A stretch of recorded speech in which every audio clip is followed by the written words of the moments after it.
Hello, my dear student. Welcome to my YouTube channel Learn Physics with Deepak sir. Dear student, जो भी student मेरे channel पर नया है तो प्लीज सबसे पहले जाकर सब्सक्राइब करें मेरे चैनल को और आफ्टर वॉचिंग माय वीडियो मेरे वीडियो को लाइक भी करें और शेयर करना मत भूलें, ताकि क्या हो, मेरी वीडियो ज्यादा से ज्यादा शेयर हो। और जब ज्यादा से ज्यादा शेयर होगी तो मैं क्या करूंगा, और भी अच्छी अच्छी वीडियोस आपके लिए लेकर आऊंगा। तो दूसरी बात, जिसने भी अभी तक मुझे टेलीग्राम पर जाकर ज्वाइन नहीं किया, प्लीज टेलीग्राम पर जाकर मुझे ज्वाइन करें, ताकि आपको जो भी मैं यहाँ पर चैप्टर पढ़ा रहा हूँ इसकी पीडीएफ आपको इजीली अवेलेबल हो। तो ज्यादा टाइम ना वेस्ट करते हुए बच्चे, आज का जो आपका लेक्चर रहेगा वो क्लास 12 पे रहेगा, और जिसमें लास्ट टॉपिक है उस चैप्टर का वन डी क्रॉस जनरेटर। तो डियर स्टूडेंट, इसमें मैंने आपको सबसे पहले क्या बताया था, इस सब यूनिट्स में कैपेसिटर्स क्या होते हैं, कैपेसिटर्स को क्यों स्टोर करके रखते हैं, किस तरीके से एनर्जी जो कैपेसिटर्स की होती है वो कितनी होती है, हम कैपेसिटर को कैसे अरेंज कर सकते हैं, ये सारा का सारा मैंने जो भी टॉपिक्स थे मैंने आपको पढ़ा चुका हूं। आज का जो हमारा टॉपिक है ये काफी इंपॉर्टेंट टॉपिक है। अगर बोर्ड के पॉइंट ऑफ व्यू से देखें तो ये काफी बार एग्जाम में आ चुका है। It's a theoretical portions. तो थ्योरी के लिए आपको क्या करना है, पीडीएफ में जो मैंने आपको बोला होगा पीडीएफ दी हुई है वहां से आपको लर्न करना है, बट यहाँ पर मैं इसको पूरा समझा देता हूँ। Basically van de Graaff generator है क्या। तो समझाने से पहले थोड़ी चीजें मैं बता देता हूँ, थोड़ी हाईलाइट कर लेता हूँ। देखो, Van de Graaff generator basically एक ऐसी डिवाइस थी जिसमें क्या किया जाता था, काफी ज्यादा पोटेंशियल को बनाया जाता था। आप ऐसा कह सकते हो कि यहां पर क्या करते थे, एक ऐसी डिवाइस थी जिसमें काफी ज्यादा अमाउंट में जो पोटेंशियल होता है वो प्रोड्यूस किया जाता है। और अगर आपसे पूछे क्यों प्रोड्यूस करते थे, ताकि क्या करे, इस यूनिवर्स के अंदर काफी ज्यादा एलिमेंट्री पार्टिकल्स हैं उनको एक्सेलरेट करवा सके।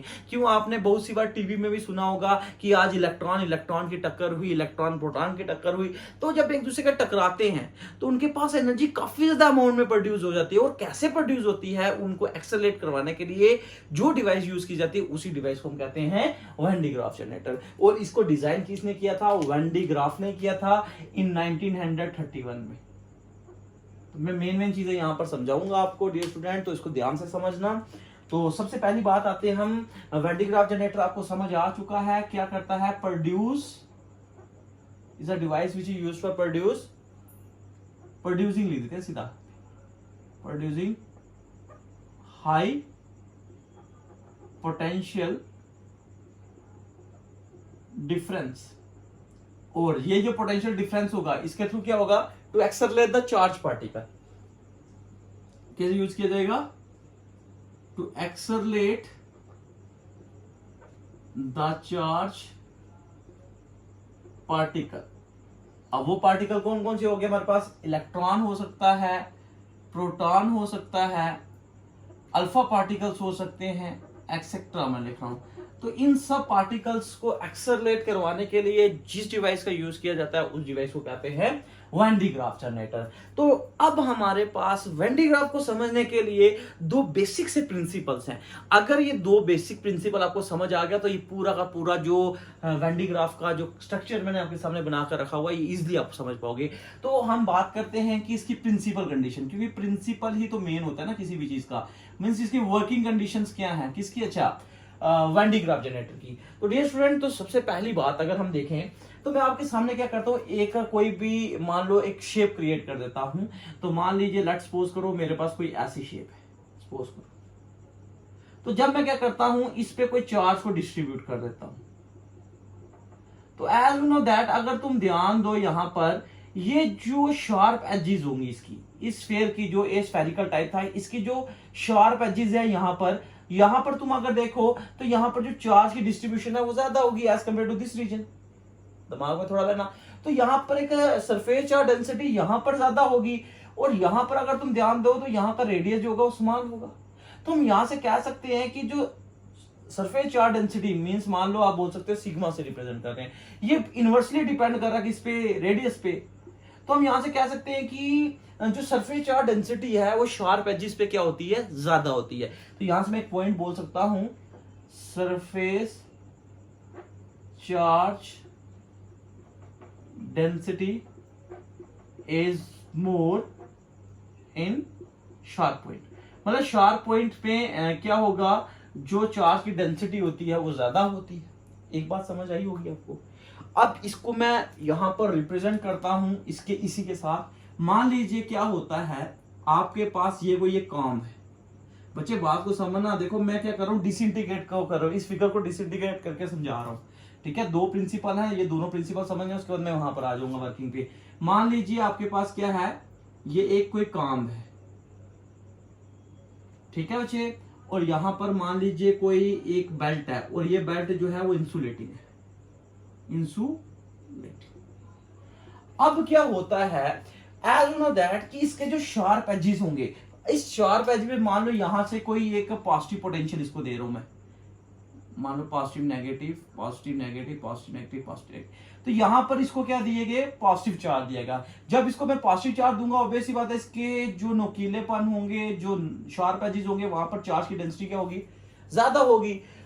तो जब इसके पास ये जो इंसुलेटिंग डिवाइस है, जो इंसुलेटिंग मान लो कोई भी पाइप वगैरह कुछ भी रख दिया मैंने, बेल्ट रख दी मान लो, तो क्या होगा, यहां पर जो ये नेगेटिव चार्ज है, यहाँ सर ये जो पॉजिटिव चार्ज है, और इसमें जो इंसुलेटेड डिवाइस है इसमें नेगेटिव चार्ज भी प्रेजेंट होंगे, क्या होंगे, पॉजिटिव भी। अब यहां से क्या होगा, इसके पास पॉजिटिव पोटेंशियल बहुत ज्यादा है, तो यहां से क्या करेगा, ये नेगेटिव चार्ज को अपनी ओर खींचेगा। जब अपनी ओर खींचेगा तो यहां से नेगेटिव चार्ज यहां चल जाएंगे, यहां पर क्या रह जाएंगे, पॉजिटिव चार्ज।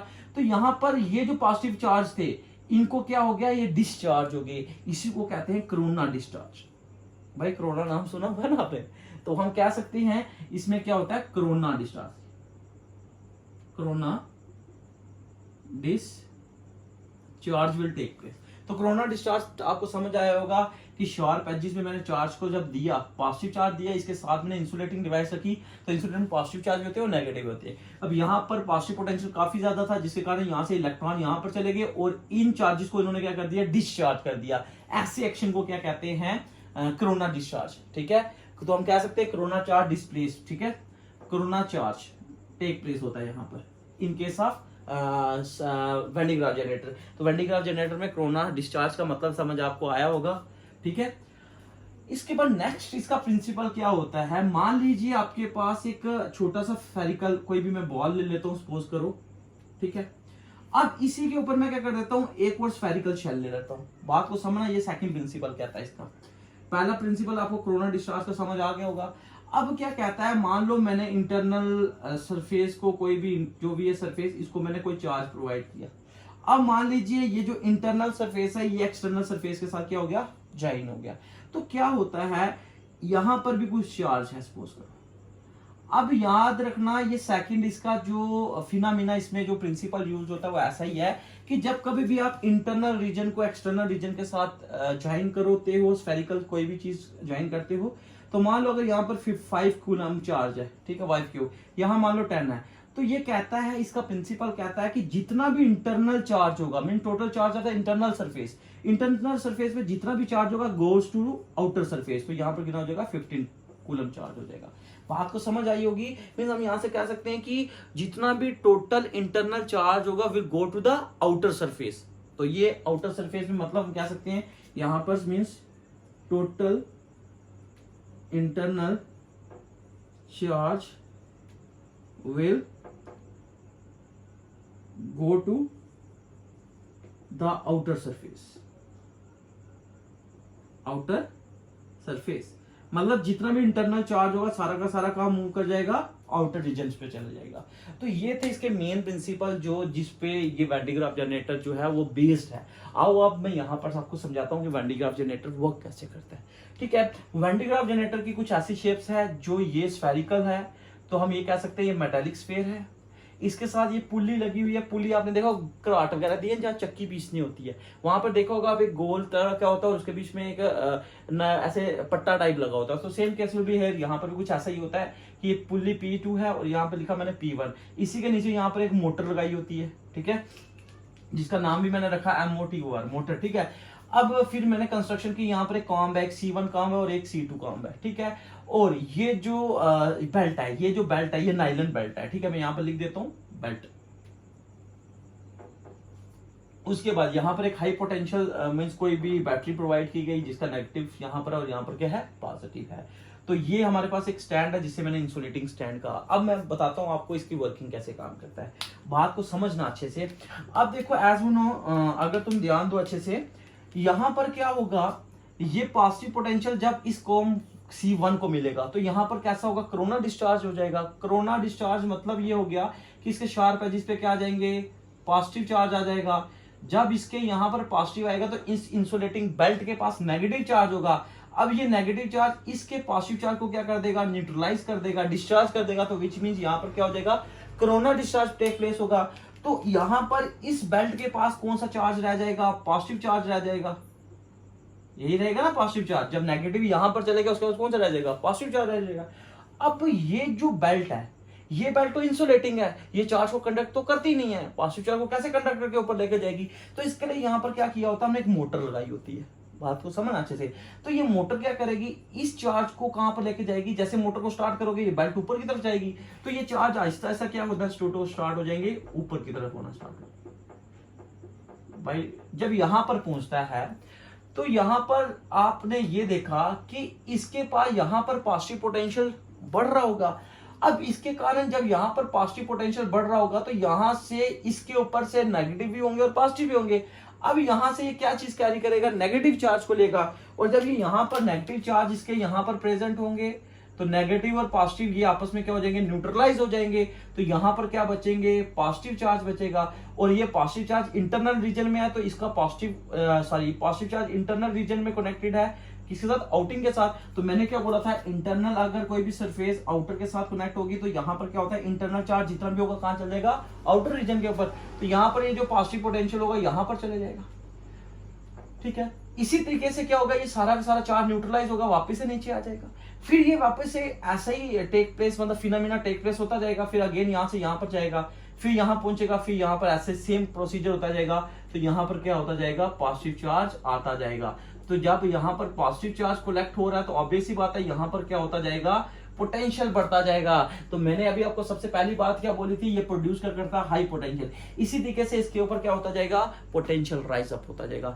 तो अब आपके माइंड में क्वेश्चन आना चाहिए कि सर अगर इसके आउटर सरफेस पे चार्ज आते रहेंगे तो ऑब्वियस सी बात है एयर जो होती है एटमॉस्फेयर में उसको भी तो मॉलिक्यूल को ये ब्रेक डाउन करेगा। बिल्कुल सही बात है आपकी। क्या करेगा ये, जो भी अगर हम इस डिवाइस को अगर ओपनली रखते तो क्या होता है, ये एयर के मॉलिक्यूल्स को क्या करता, डिसोसिएट करता, तोड़ता उनको। जब उनको तोड़ता तो उसकी वजह से यहां पर चार्ज और नहीं कलेक्ट हो पाते थे। और जब चार्ज और कलेक्ट ना हो पाए तो उसकी वजह से क्या हो जाएगा, हमारे लिए ड्रॉबैक है, पोटेंशियल नहीं राइज होगा। तो इसके लिए क्या किया गया, इसको एक बॉक्स में रखा गया। ये बहुत से स्टूडेंट्स को नहीं पता होता। इसको बॉक्स में रखा गया और बॉक्स में रखने के बाद यहां पर एक गैस यूज की गई जिस गैस का नाम क्या था, मीथेन। और इसके कारण ये आप क्या कर सकते हैं, अपनी कैपेसिटी को बढ़ा सकते हैं। तो इसी तरीके से यहां पर क्या हो गया, इस रीजन पे इसकी जो हम कह सकते हैं पोटेंशियल क्या हो गया, बढ़ गया। अब यहां पर क्या होता है, यहां पर होता है इसके यहां पर हम कह सकते हैं यहां पर होता है टारगेट। मानो जिस पे आपको क्या करना है, किसी भी चीज को मारना है। मान लो आपको सामने एक टारगेट रखा है, मेरे हाथ में एक बॉल है, मैंने जाके उधर मारा, तो अब ऐसी बात है मेरे पास पोटेंशियल, मान लो ये वाली चीज मेरे हाथ एक पोटेंशियल है। अब यहां से क्या होगा, इसको इतना अमाउंट में हम पोटेंशियल प्रोवाइड कर देंगे और वो कुछ समय बाद जाके उसको इतनी एक्सेलरेशन प्रोवाइड हो जाएगी और वो जाकर यहाँ पर क्या करेगा, हीट करेगा। तो इस तरीके से हम कह सकते हैं कि जो वेन डी ग्राफ जनरेटर है वो वर्क करता है। डियर स्टूडेंट, जिसको नहीं समझ आया एक बार वापिस से मैं कहता हूं कि यहां पर जब इस कॉम C1 को पॉजिटिव पोटेंशियल मिला, यहां पर पॉजिटिव की मतलब पॉजिटिव पोटेंशियल बढ़ने लगा और इंसुलेटिंग के ऊपर पॉजिटिव भी होते हैं, नेगेटिव भी होते हैं। ड्यू टू पॉजिटिव ये क्या करेगा, नेगेटिव को अपनी तरफ खींचेगा तो कोरोना चार्ज डिस्प्लेस होगा। तो इसी तरीके से जो पॉजिटिव पोटेंशियल, जब पॉजिटिव चार्ज यहां पर आएंगे, यहां मोटर को हम चालू करेंगे तो ये पॉजिटिव चार्ज जो ऊपर की तरफ जाएंगे, फिर अगेन यहां पर कोरोना डिस्चार्ज होगा, नेगेटिव पोटेंशियल अब इसको डिसोसिएट करेगा, डिस्चार्ज करेगा नेगेटिव पॉजिटिव को, तो ये न्यूट्रलाइज हो जाएंगे पूरे चार्ज। यहां पर इस काम पे क्या रह जाएंगे, पॉजिटिव, और ये पॉजिटिव चार्ज होंगे ये काम पहुंच जाएंगे ऊपर। तो इस तरीके से हमारे पास चार्ज होगा होता जाएगा, बढ़ता जाएगा। जब चार्ज बढ़ेगा तो बेसिकली पोटेंशियल राइज होगा और वही पोटेंशियल यूज किया जाता है to accelerate the charge particle like electron. तो अब यहां से क्वेश्चन राइज होता है कि ये कहां पर यूज किया जाता है, तो आप कह सकते हो न्यूक्लियर रिएक्शंस के लिए यूज किया जाता है। न्यूक्लियर रिएक्शन जितनी भी होती हैं वहां पर आपको क्या होता है, इलेक्ट्रॉन प्रोटॉन की टकराव कराने के लिए न्यूक्लियर रिएक्शंस को यूज किया जाता है। और अगर आपसे कोई पूछे भाई ये कहां पर वेन डी ग्राफ जनरेटर कहां पर हो सकता है, तो यहाँ पर हरियाणा में एक यूनिवर्सिटी है, वहां पर आपको वेन डी ग्राफ जनरेटर मिलेगा। तो डियर स्टूडेंट, ये था हमारे पास वन डी ग्राफ जनरेटर के बारे में। तो इसी के साथ आपका पहला चैप्टर इलेक्ट्रोस्टैटिक्स खत्म हो चुका है। फिर भी किसी भी स्टूडेंट को अगर कोई भी प्रॉब्लम आती है तो प्लीज मुझे कमेंट करें, ठीक है।